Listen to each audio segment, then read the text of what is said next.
I've tried countless times to put into words the adventures we go on and the situations we get into, and I just can't seem to do it. So we're going to show you. We're an international auction company specializing in all things vintage power, antique tractors, vintage cars and trucks, motorcycles, signs, and memorabilia. We're not just auctioneers, we're collectors with a passion for every item we sell. But it's not just about the items, it's also about the people. We get to experience, share, and tell the history of our past. Every day is different in the auction industry. You just never know what's coming next. This time, we unload a massive piece of American history, catalog a collection of vintage pedal tractors in North Carolina, and check out some barn finds in Kansas.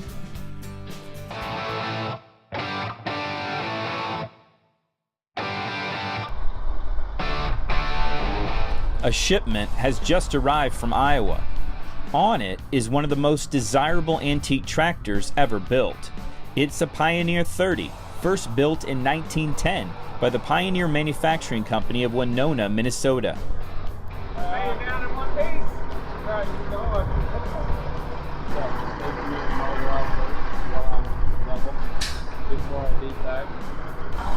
So what's the plan here? So we're gonna unload this one and unload the Pioneer here and put it back in the shed with the rest of the prairie tractors that we've got. So we've got 6 so far from the Powers collection. We've got about 6 more to go after this. So we're just getting everything down here. That way we can start getting everything prepared for the auction, get everything to where it's drained out and re-oiled, refueled up. Check over everything, that way we can get it ready to run for our open house days. So we'll get this one off, and then we've got another truck coming here at noon.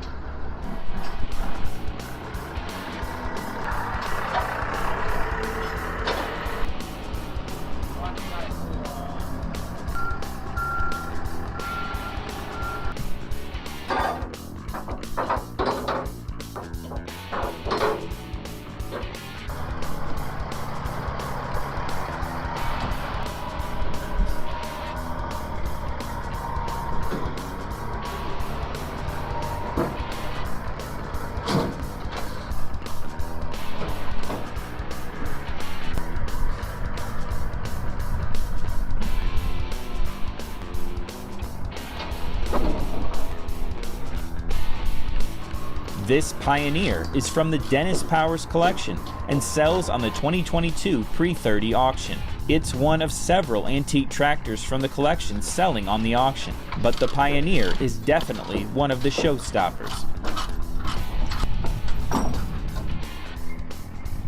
So what's so cool about this tractor?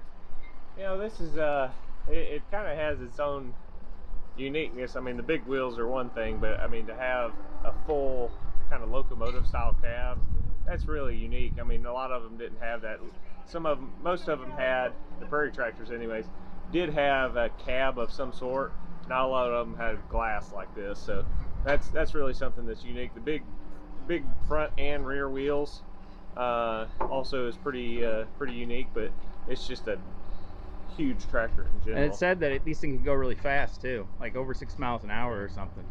Which, yeah, Yeah, that's moving. with those front wheels. Yeah, can you imagine doing that on a, because, you know, these were, not only were they farming, but it was they were pushed towards road building too. Yeah. So, yeah, to go 6 miles an hour on a road on steel like that, you can feel it in your teeth the next day.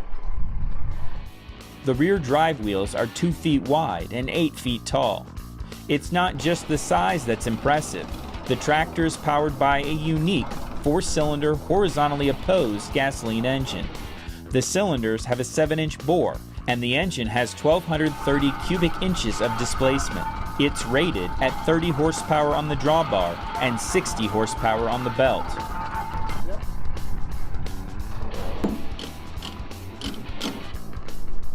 I duct taped around the little sector so it wouldn't ding the glass. Ah, That's the best I could do. hey, it's all in one Made it. piece, and See why I went so slow? yeah, absolutely. Those windows are a little, just a hair on the loose side.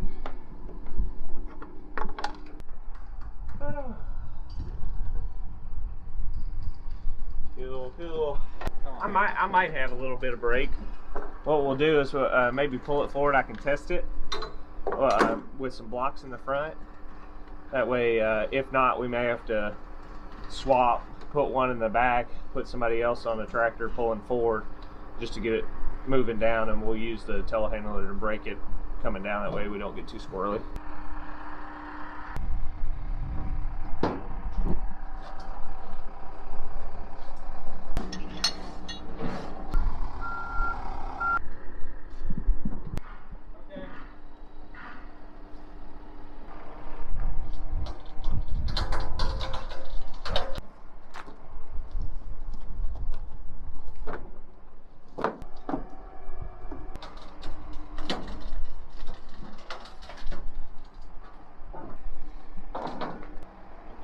There are only 14 of these tractors still known to exist.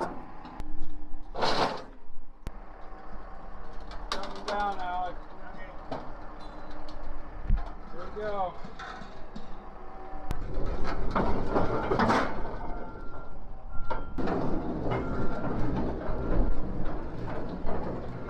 In 1911, the Pioneer 30 would have cost you $2,700 US. That's about $77,500 US today.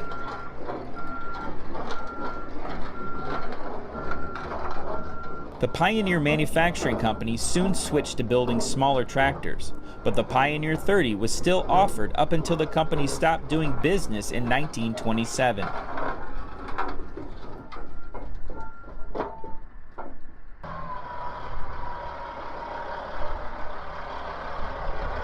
What's it like to haul these big prairie tractors? Oh, I mean, love it.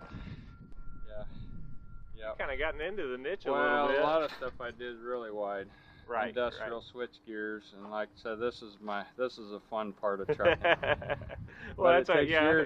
years of experience to get there. Right, so. right. Yeah, I think the Yeah, first love time I remember you hauling out here, it was the 10-bottom John Deere It plow. was, yep. Yeah. So you're this wide stuff isn't much. No, this is- not wide to It's you, hardly anyways. wide, no. It's just you gotta be real careful. Yeah, yeah. and how many appreciate it. loads now have you taken out of Dense Powers? There was the one coming today will be 10. This is 9, and the one today's 10. We've got what 5 or 6 more at least, don't we, Alex? Mm-hmm. So, What was I enjoy it. What was the biggest challenge of getting his stuff out of there?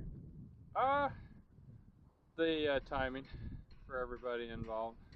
I've got so many commitments with everything else I do. It's And difficult to- well, we're trying to beat the weather, and so that's work around the weather. Yeah. But no, it's been enjoyable. yeah.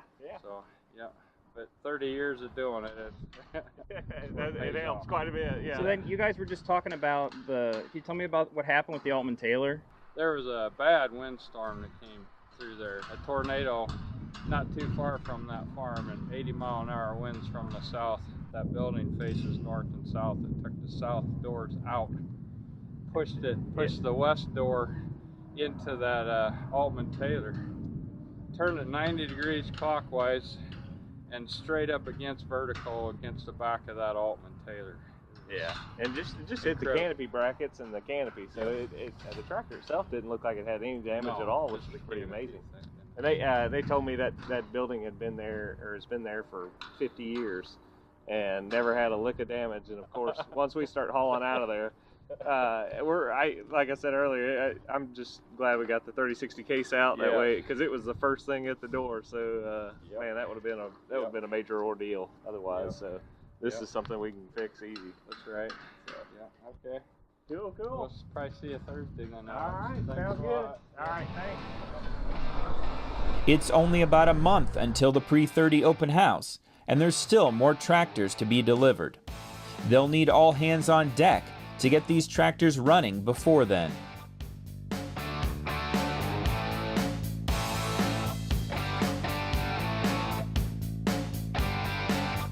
When we come back, And you have a 37 Ford V8. This is the rare one. This has the 60 horsepower instead of the 85. Oh wow. The one we'll see in the south barn, which runs, is an 85 horse. That was the popular one.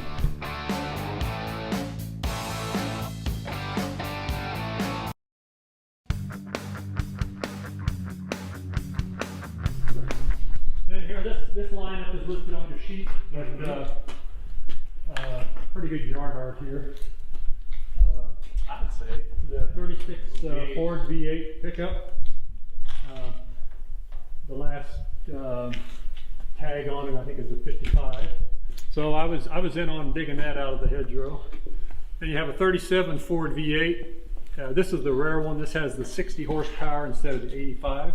Oh, wow. The one we'll see in the south barn, which runs, is an 85 horse. That was the popular one, and had some power. They made this little 60 horse, which is a real cute little flathead V8. But they say it was a dog. It just had no, it couldn't go uphill and it couldn't pass. Pull itself. It barely pulled itself around. So it was probably the economy version, I would imagine. It's the economy version. It's the collectible one now. Oh, sure. Because, you know, it's the rare one. But it wasn't the one that could get you to town and back in good shape. It's funny. Usually the rarest stuff was the stuff that didn't work. Yeah, it was kind of it just didn't get made as much. A pretty rare tractor here. My understanding is they only made 800, maybe 801 or 2 of the Rumley 6. And you can correct me on this, but that's what I found online. Yeah. This tractor. This was kind of the last. We drove this tractor. Rumley. We drove this tractor on its own power. Oh, okay. And it's sat here for the last 45 years. Tires have gone flat and all, but this is a runnable tractor. A Rumley 6, got the pulley, and the flathead, straight, inline, 6-cylinder. And it's unfortunate this was not a more popular tractor in its day. They didn't sell well or something. Maybe it was the economy at the time. It was right at the merger too with Alice. Okay. So I think Alice actually sold these just to kind of get rid of the stock after they bought out Rumley. But this was the last kind of tractor that carried. It's still the green name. color. I think they had some in the Alice orange probably too. I don't know it for sure, but I don't know. Maybe not. Yeah. 30 and 31. Just made it 1 year between 1930 and 31. So. Anyway, Rumley 6 will suit somebody. GP. Yeah, pretty rough shape, but I think it's complete. The rims are rusting out because they've had fluid in the tires, and you'll see more of those kind of tractors around. Then here's a project that my dad was very kind to me as a teenager. He let me have a box full of tools and start taking stuff apart. And this was out in the pasture, and I loved to work bolts and nuts and take things apart. I was better at taking it apart than I was putting it back together. That is. So this is my project, which I'm never going to finish. But you can advertise this as a 27 Chevy truck disassembled. Thanks to Gwen. And so the next guy can figure out. I got the box of valve stems and all that, but I'm not too proud of the fact that that's all the further I got on it. But I did go on and get a couple degrees in college and taught school for 20 years. So I bet you learned something. I guess if I'd have put it all back together, maybe I'd have missed out on all my education and teaching school all those years. And instead, I could be a shade tree mechanic someplace. But it's a restorable truck. Here's the Dodge car that we took. There is no front axle. Well, it's on rollers right now. That's just because I just came up with a quick fix and put that 4-caster roller under there to get it moved. And the tires actually took air, and with my skid steer, I could drive up in there. I had a buddy helping me, and he could push the whole front end and slide that back and forth on those 4 rollers. Oh, so you were able to make that corner. We made the corner and we pulled it out, and then we backed it in here, and the tires have since gone flat, but there it is. It's actually. And I don't know what year it is. Pretty nice body. I would guess early 40s, if not late 30s. I don't know, but the 40s, normally you had the lights already in the fenders. Oh, okay. That was that's how you can tell the difference between the 36 and the 37 on the Ford. In 37, they put the lights in the fenders rather than have them separate. But I don't know what Dodge's timeline was on that. But that's Dodge Brothers or whatever. A lot of metal in that car. And they make them out of plastic now. Coming up,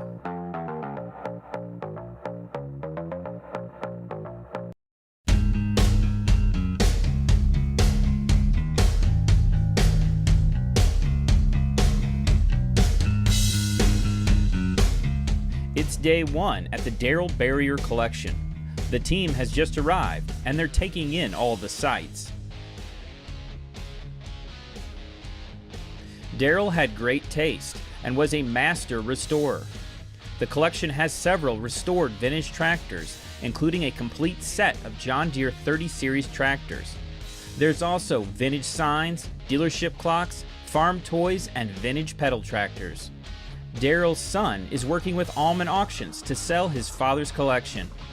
He's spent days getting the tractors ready for photographing and for taking videos. All of the tractors have fresh gas and new batteries. But today, the team's not working on classic tractors. They'll be cataloging pedal tractors. There's an entire room dedicated to Darrell's pedal tractor collection. The room is stacked from floor to ceiling with all makes and models. The team needs to get all of these pedal tractors cataloged today, so they have plenty of time for the rest of the collection.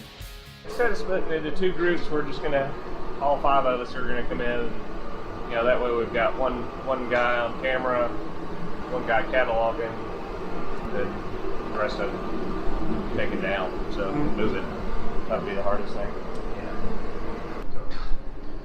So is this for your $1,000 pedal tractors and fall on the ground? I almost We know how you are with woodworking. Watch your fingers. The tires.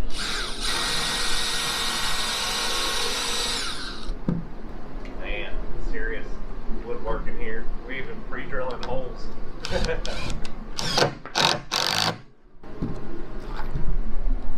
was suggested by the seller, so I'm...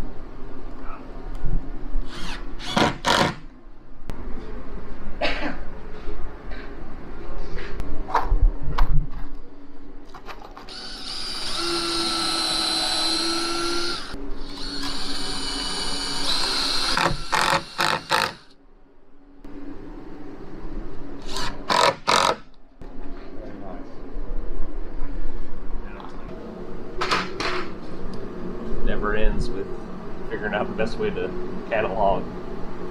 On location photo shoot? Yeah.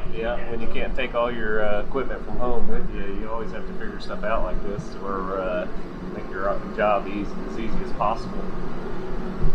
So I think we've got it figured out now. But Shannon's probably photographed 1,000 pedal tractors at this point, right? I would say more than 1,000. Probably a lot more than 1,000.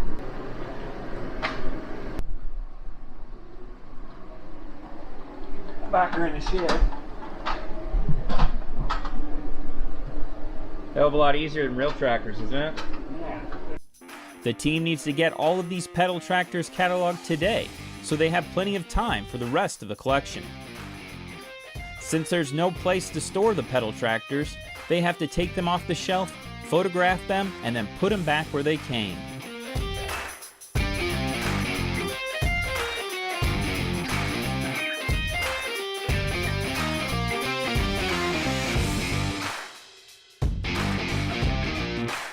Meanwhile, Alex plays Sudoku. I am working on my chest right now. What are you having to do, Doug? I'm having to cut the baling wire. They're all tied down up here to keep them from rolling off. They're all tied pretty tight. That will be all the cords. we can just knock out the red ones. Start down there. Yeah. Maybe just maybe catch all those, and then we'll go up and just do a wall at a time.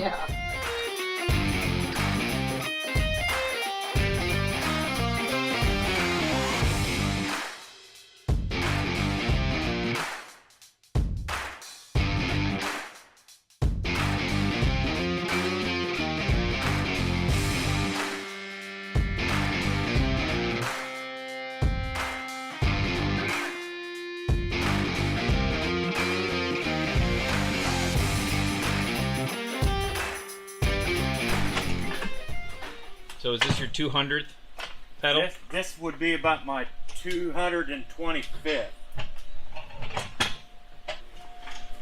So is this the rare one or the super rare one? This is super rare. Oh, this is one of the, they sold one of these on Fisher. This is 1997 custom Gene Gregory.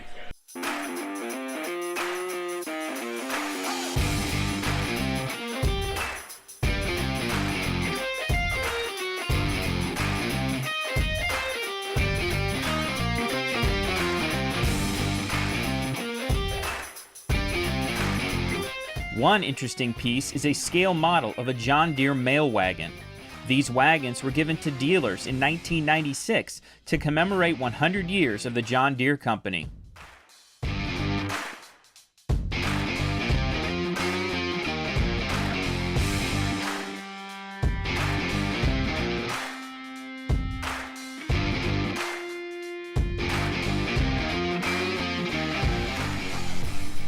Weaving through the maze of garden tractors. Yes, without dropping it. It's like playing Frogger, but different. One more. Last pedal. Well, that's a simple pedal. We got 2 in boxes, and then we got a dozen wagons. The Aumann team was able to finish the pedal tractors in less than a day. But they only have 2 days left to catalog all of the vintage signs, memorabilia, clocks, toys, and tractors.